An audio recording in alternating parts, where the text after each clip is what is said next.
Oke, assalamualaikum warahmatullahi wabarakatuh. Waalaikumsalam warahmatullahi wabarakatuh.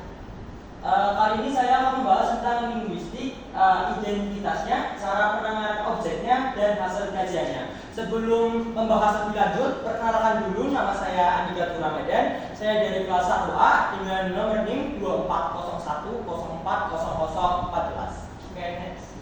Nah, pada buku pertama yang saya pelajari yaitu milik dari Sudaryanto, Bapak Sudaryanto, dengan judul Linguistik, Identitasnya, Cara Penanganan Objeknya, dan Hasil Kajiannya. Penerbitnya yaitu Yayasan Pembina Dosen Bahasa dan Sastra Indonesia Perguruan Tinggi se-Jawa Tengah dan Daerah Istimewa Yogyakarta, Eka Lauya, bekerjasama dengan Duta Wacana Universitas 1995. Depan halamannya yaitu ada 65 halaman. Lanjut. Nah, pada bab pertama di buku tersebut membahas tentang kodrat ilmu linguistik. Jadi, seperti kodrat ilmu sendiri ya, pasti ilmu itu pasti membutuhkan objek sasaran penelitian dalam atau objek kajian sebagai dasar atau landasan penelitian. Jadi semua ilmu itu pasti punya objek sasarannya untuk sebagai bahan penelitiannya. Nah, untuk linguistik sendiri itu juga mempunyai objek. Nah, objek linguistik itu yaitu bahasa keseharian manusia. Next. Pada bab 2 di sini ada identitas atau pengertian linguistik. Nah, linguistik itu apa sih? Nah, jadi linguistik adalah ilmu yang mengkaji seluk-beluk bahasa. Bahasa yang dimaksud adalah bahasa keseharian manusia. Yang tadi sudah dibahas bahwa linguistik itu mempunyai objek sasaran penelitian yaitu bahasa keseharian manusia.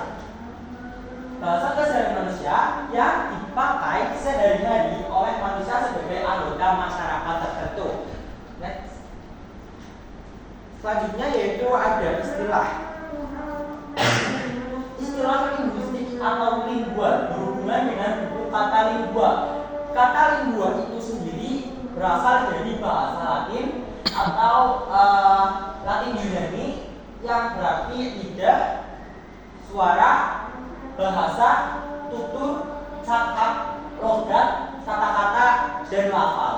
Jadi bisa digarisbawahi lingua artinya adalah bahasa. Oke, selanjutnya sementara itu linguistik pada akhiran kata linguistik tadi kan linguistik itu diambil dari lingua yang artinya bahasa, sedangkan tik sendiri itu mengandung kata ilmu. Contoh lainnya saja seperti kata-kata kata matematik, statistik, terus stilistik.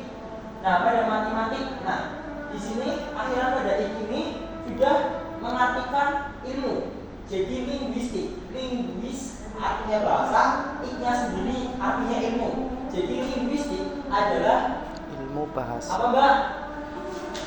Linguistik apa? Belajar tentang bahasa kan? Ya, ilmu bahasa. Next. Istilah linguistik untuk ilmu yang mengkaji seluruh bahasa keseharian manusia merupakan istilah alternatif. Jadi linguistik merupakan seluk-beluk bahasa keseharian yang ilmu yang mengkaji seluk-beluk bahasa keseharian manusia. Nah, kata-kata itu adalah alternatif bagi ilmu bahasa, kayak lebih mudah lah. Nah, istilah ilmu bahasa sendiri ilmu dari bahasa Arab yaitu ilm, dan bahasa dari bahasa Sanskerta yaitu bahasa. Next.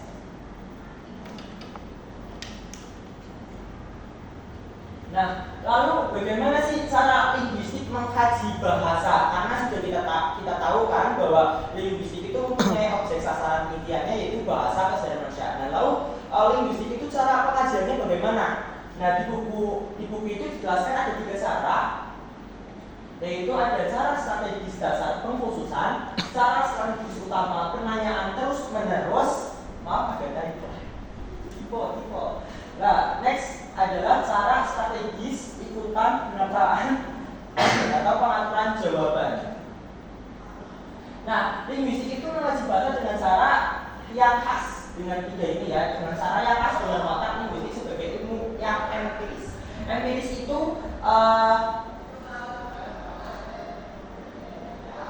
empiris sendiri, maaf sebelumnya agak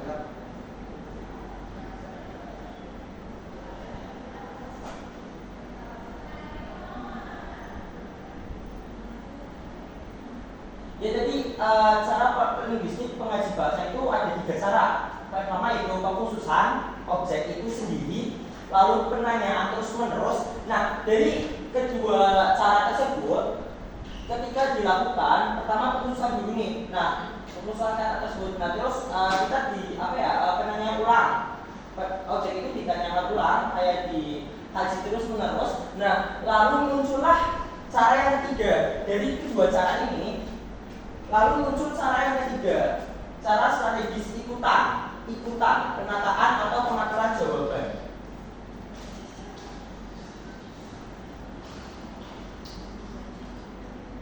Hasil pengajian linguistik pada bab 4 pada buku ini menjelaskan tentang hasil pengajian linguistik. Linguistik lahir pada abad pertama ke-19 di Jerman. Dalam kurun waktu menjelang 2 abad, linguistik telah mampu mengungkap 5 hal mengenai bahasa, macam temuan yang sangat substansial. Next.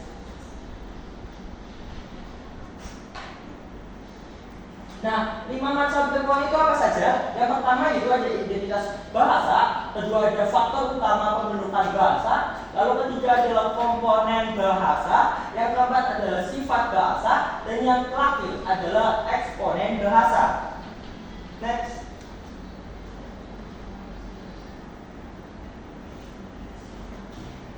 Nah, buku selanjutnya, karena pada buku sebelumnya ada 4 bab saja, jadi selanjutnya saya ambil dari buku yang kedua, Pengantar Pembelajaran Ilmu Linguistik. Penulisnya ada Dr. Abdul Muhid MPD, Dr. Samsurijal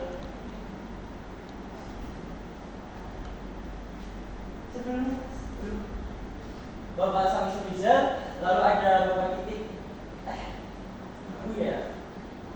Ibu Titik Seriani Miswati, ada M. Zaki Paul Hadi MPD, Niketut Putri Nila Sudewi SSM Hum, Agus Sadid SSM Hum, lalu penelitinya sendiri ada C. V. Insan Kreasi Media. Next.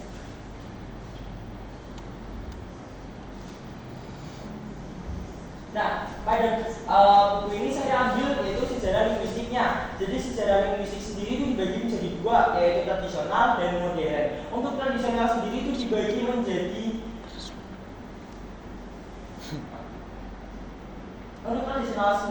menjadi 4, yaitu ada zaman Yunani, zaman Romawi, zaman pertengahan, zaman Renaissance.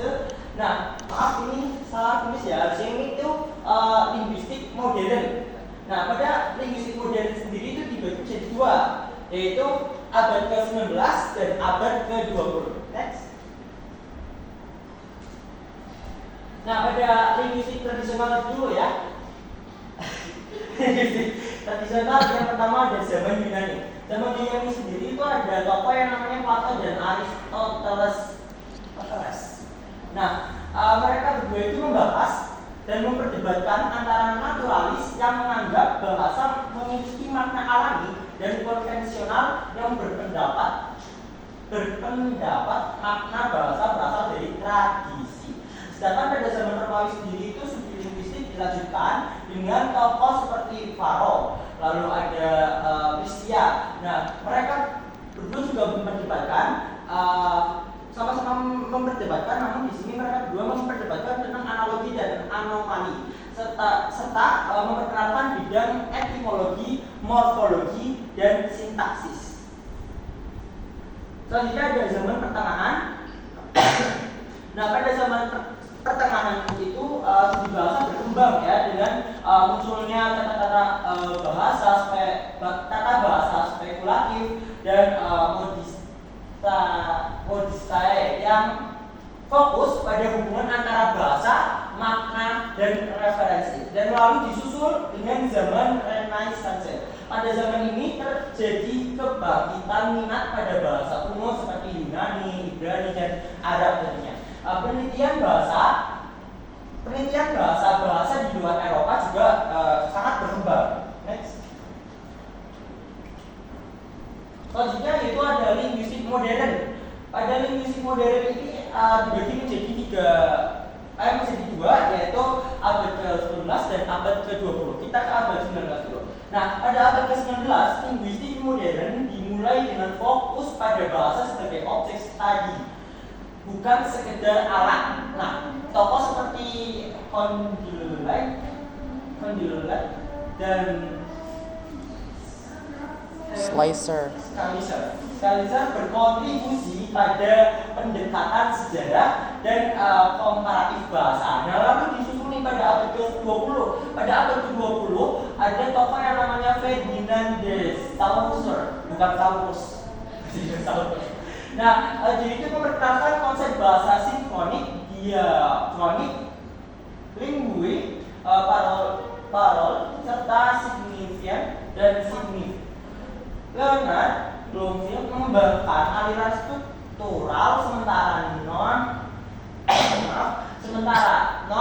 Chomsky menciptakan teori tata bahasa transformasional yang menekankan sintaksis pada semantik.